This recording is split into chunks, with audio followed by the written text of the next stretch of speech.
Hi everyone, it's me. Welcome to today's video. Today I'm gonna give you 10 books to choose from if you are currently in the middle of a reading slump. It's February, we're still like pretty fresh off the new year, and I know we've all just set our reading goals for the year, and I personally am not really a New Year's resolution girly other than setting my Goodreads reading goal. But from what I know about New Year's resolutions, usually most people go like hard and heavy for the first 2 weeks of January and then start to fade. So if you are feeling the February New Year's resolution fading effect currently and you're starting to feel a reading slump coming on, I've got 10 options for you to read here. Hopefully one of these will get you out of your reading slump. So I've curated this list of books that are not necessarily all like perfect 5-star reads. A lot of them are, but they have all been books that I've thoroughly enjoyed, and there are different characteristics in them that I think are very, very useful to like help you keep going while feeling slumpy. Let's start with book number 1. And this book I have just recently read. I've just wrapped up in my January wrap-up, so you guys have probably already seen me talk about this one, The Favorites by Layne Fargo. So this one I think would be so good to pull you out of that slump because it is stimulating, it is scandalous, and it is fast-paced. And while reading it, it honestly feels like you are reading a gossip column or you are watching some like Netflix docu-series that is like really exciting and just filled with drama.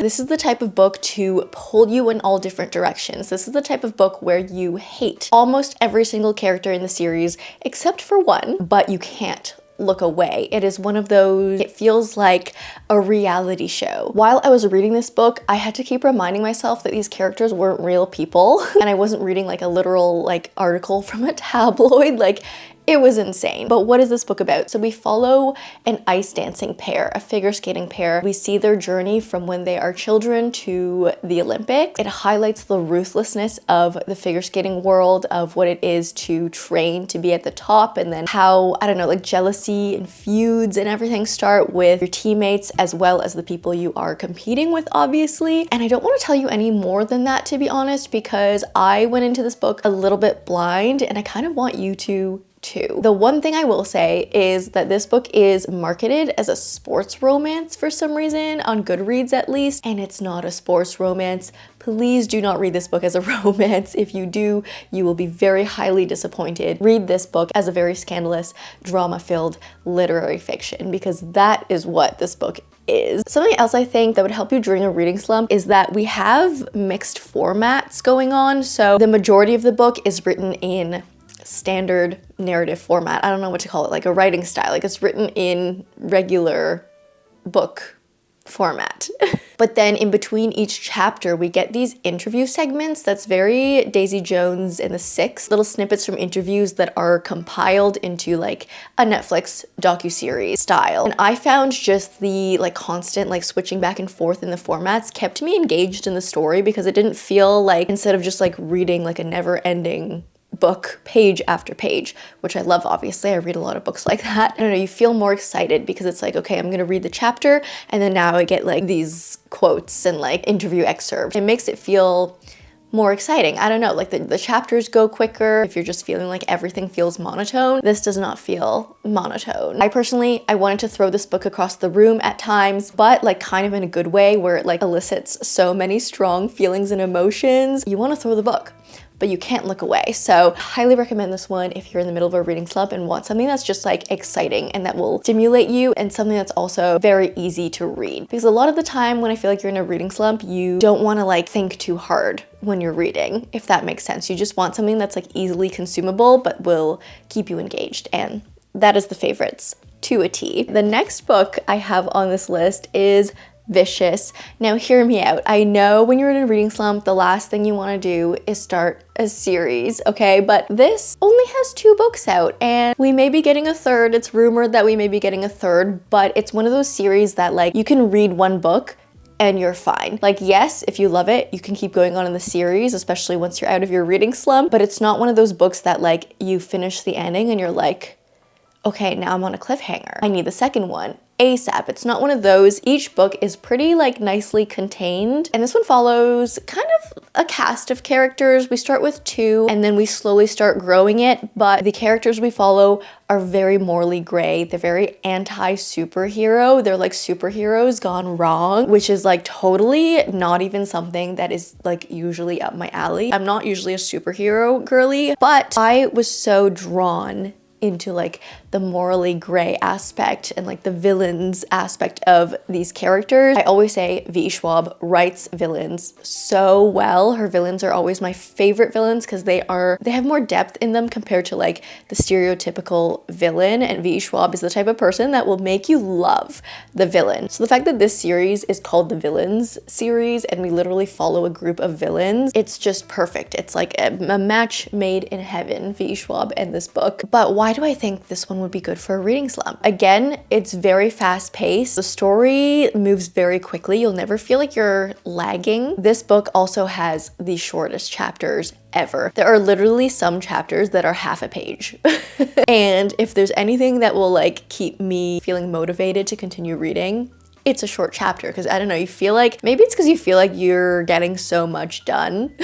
You keep flipping pages and all of a sudden you've read 5 chapters and you feel like so motivated to continue because you're on a roll. The short chapters definitely helps, and this book has the shortest chapters ever. I love it. I think most of V.E. Schwab books have short chapters, but especially this one. It's not like a super complex world. We are set in a real world setting, so it's not like there's like so much to learn. And the magic system also is very simple. It's just people turning into superheroes. So there's also like, there's not that much to like understand that's otherworldly. So again, you don't have to like turn on your brain too much, but the plot and what's going on is so stimulating that it'll keep you going. And these are also not very long. So if you're generally intimidated by like a longer fantasy or a longer sci-fi, this one's for you. Okay, we're gonna talk about a few simple fantasies. Just going along with that thought of like, maybe you want to read a fantasy, but you don't want something that will break your brain. Heartless Hunter by Kristen Ciccarelli. And yes, I know I'm recommending another duology while you're in a reading slump, but it's only a duology and it's not that big of a commitment, is it? This one it's a YA fantasy duology, and it's one of those that it's just so easy to get into. We are in a fantasy world, but it's not a world that is overly complex at all. It's honestly very basic. There is very minimal world building, and also the magic system very simple. Like it could be explained to you in a sentence. We have a witch and we have a witch hunter, and it's this really fun cat and mouse romantasy story that will get you hooked, because I know a lot of people also need a good like aspect of romance in a book to lift them out of their reading slump. I found the tension in this book to be really good between the 2 main characters, and yeah, it's definitely a true like enemies to lovers cat and mouse story. This is one of those books that you can turn your brain off but still understand what's going on, and I find sometimes with fantasies that's something hard to find, because obviously you have to learn about a whole new world when you dive into a new fantasy. But again, this one is so simple. So simple. And if you are the type of person who needs a cliffhanger and needs like something to theorize about at the end of a book, this one's for you, because it does end in a cliffhanger type of a situation that will have you thinking about what will happen in the next book, and it will definitely get you excited for the sequel. So if you're the type of person who does not want to stand alone while you're in a reading slump because you want to feel excited about a series, there you go. Heartless Hunter. And then one more going along in sort of that same vein of a simple fantasy to get into, Belladonna by Adalyn Grace. Yes, this is a trilogy, but it is complete, okay? And they're all very quick to read and easy to get through. I actually recently just finished the 3rd book in this series, but where I said Heartless Hunter is not like the most sophisticated writing, Belladonna, I feel like the writing in this one is a little bit more, I don't know, elegant, I suppose. It's less like overly sensational compared to Heartless Hunter, where Heartless Hunter is something that will have you like feeling like your heart is tugged in all different directions. This one is more of a like fairy tale-esque story, but it combines this like gothic fairy tale feeling with a murder mystery. And if there's anything that will get you hooked and out of a reading slump and get you excited about a book,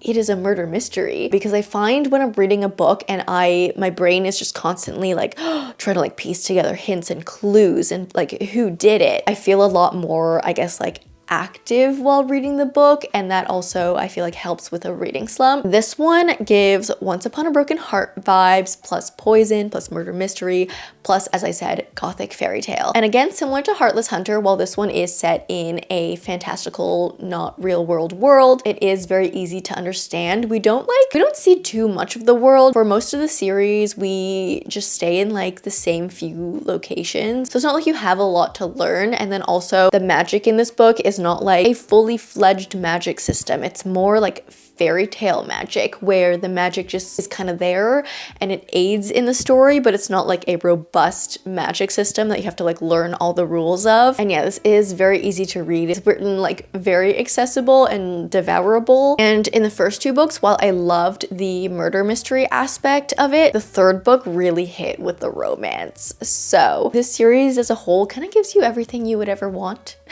Then also, again, if you are someone who like really doesn't want to start a new series while you're in a reading slump, this is one of those series where each book is pretty contained in itself. Like, yes, they are sequential, so it's not like you could just like read them out of order, but each book has like a nice solid beginning, middle, and an end that is not a cliffhanger. So you could technically just read the first book and be done with it. You'll probably want to read on, hopefully, if you liked it as much as I did. But yeah, it's not like you need to continue reading more and more and more and through the whole series to like fully understand what happened in the first book. It's pretty contained, tied off, sealed, and then the sequel follow their own stories. Okay. We're gonna talk about a book now that I have not stopped yelling about it, and I need the world to just read this book. A Song to Drown Rivers by Liang. I'm sorry, okay? I'm sorry if you're sick of hearing me talk about this book. I just don't think I will ever stop talking about this book. So we're getting into my recommendations that are a little bit more emotional, because sometimes when I'm in a reading slump, I just need something that will make me cry, that will make me feel so emotionally invested. That's what gets me back into reading, when a book makes me feel such strong emotions. Sometimes that's all I need. So A Song to Drown Rivers is a standalone. I know I've been talking about series, but this one is a standalone, so there you go. I mean, first of all, I have recommended this to so many people. A bunch of the girls in my book club have finally read this book, and I have not heard a single negative review, so just saying. This book is a historical fantasy romance, but the fantasy part of it is very minimal. Most of the book, like 99% of this book, reads more as a historical romance with just like 1% of a fantasy. This book is just so beautifully written. It is stunning. Maybe some of my favorite writing I have ever read. Maybe it's just beautiful. If you need some romance in your life, but like not cheesy romance, like romance where you will feel genuine yearning, this book brought back yearning for me, because I feel like in a lot of the romances these days, we don't really have slow burn. We don't really have yearning or angst or tension. It's just like physical lust and then like immediate reward. A Song to Drown Rivers has true yearning in it, and I will stand by that forever. And there is a 99% chance that this book will make you cry. I feel like I'm always searching for that feeling when I'm reading a book, is I want a book to make me feel something, whether it's pain, whether it's like crying from happiness. That's all I want. So this one definitely, like, ooh, it's gonna stick with me forever. I honestly want to reread this book at some point this year. Maybe when I'm in a reading slump, I can pick this one back up. Now read this book, because I'm not gonna stop talking about it ever. So if you want to know what I'm talking about, read it. Okay, another book that will make you cry. I feel like most people have read this book, but on my list, this 10 book list, I kind of want to, this is maybe cheating, but I'm just gonna say anything by Kristen Hannah. I don't think I have gotten through a book from her like dry-eyed, like completely dry-eyed. No, you know what? The Four Winds. The Four Winds by Kristen Hannah was not my favorite, so anything by Kristen Hannah except for The Four Winds is my recommendation for a reading slump. On first glance, these may seem a little intimidatingly thick and long, but these books go by so quick. The writing is very accessible. I have heard that some people can be intimidated by historical fiction, but Kristin Hannah really truly makes it so accessible and again, easy to digest, easy to read. And I feel like her historical fictions, while being historically accurate, like you can tell she puts a lot of research into her books don't feel like she's teaching you. Like you don't feel like you're studying history when reading her books, but you just feel like you are existing in this world, in this time, and going through an emotional story of characters in that particular era. She really focuses on the feelings of the emotions of like the personal stories of people in history versus just like facts about historical events that happen. So with her books, like I always feel so attached to her characters. I feel so invested. I feel like I really follow them through like so many ups and downs and tough times and good times. And yeah, I always just get so emotional while reading her books. So if you need something that will make you cry, anything by Kristin Hannah, except for The Four Winds. So there are the emotional reads. If you want something that will touch your heart, but you really want something short, The Storied Life of A.J. Fikry. This book is not going to stand up because it's so short. Yeah, it's not going to stand. It's too short to stand. See? This book is not intimidating at all. I know a lot of people in reading slumps just don't want to commit to something so hefty, don't want to commit to a series, need something that's a standalone, but something that's also quick, and it's just not a commitment. So this book, how many pages? 258 pages. You can do it. You can do it. It's only 258 pages. This book, when I read it, I was just like, this has everything I would ever want in a book. It's one of those that just has everything. It is a heartwarming story. It is cozy, but not boring. Like there's things going on. We have like a little bit of romance in here that is like very much a subplot, but is done so well. I remember when I was reading this book, I was literally thinking like this banter has no reason to be this good. Like, why is the banter of this like better than any romance book I have read? It's lovely. We have a bit of found family. We have a little bit of even mystery. There is like a crime mystery aspect to it, which is also, you know, keeps you hooked. And this book is truly written for the book lover because we're set in a bookstore. We follow a bookstore owner. So it's very bookish. It's very bookish. It is made for the book lover. And this is probably the best book I have written at this length. That is something that is so short, but you get so much out of it. I find a lot of times with shorter books, because like you don't have as much time to spend with the character, you don't have that space to develop plot and to develop character arcs. Sometimes in short books, I'm like, you know what, that was nice, but like what did I get out of it? This one packs a punch. It is short, but there's so much like stuffed into here. You definitely like, you get a lot out of it. It's not just like a short book to pass the time and then you're done with it. Like it's a short book, but it's impactful. And there also is a movie that was adapted from this book, and I want to watch the movie. I haven't done it yet, but there's something fun for you to do while you're in a slump. You could read this book and then you have a movie to watch. Another little short book. This time it's real. Another one by Liang. This one is definitely more of a romancy rom-com book. It's YA. We have a bit of a fake dating trope. And this book is good for those of you who, to get out of a reading slump, you need something that is comforting. You need a story that you can rely on that will make you happy, that is like reminiscent of some other stories, that's like not totally unpredictable, but something that you will just feel comforted by, but is also done super well. Very easy to read. This is a YA book, so it's something that requires no brain power, but will affect your heart. It's funny because while reading this book, it is very rom-com-y, but there is one point in this book where I got so emotional and it just hit me out of the blue, and I was like, what the heck? And again, the writing, this is Liang, and her writing is just beautiful. I love her writing so much. So you will get good writing, you will get a nice, comforting romance read, you will get some fun banter, and you'll also get hit in the feels as well. So it's a win-win for everyone. That is, this time it's real. And then just for another like romance read while we're at it, Not Another Love Song by Julie Soto. There was something about this book that was so steamy. And you guys know, I'm not a big fan of spice at all, but there was something about this book that got me.